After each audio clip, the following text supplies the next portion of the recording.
Let's graph and find the properties of a circle centered at x equals 8 and y equals -10, with radius 9. The center is the anchor point of the circle.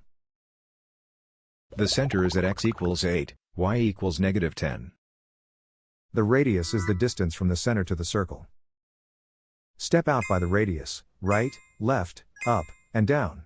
These 4 points sit on the circle.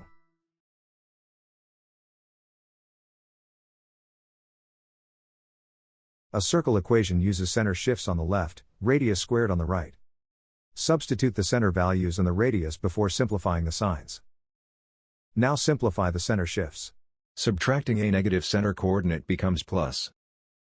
The radius is 9, so 9 squared gives 81.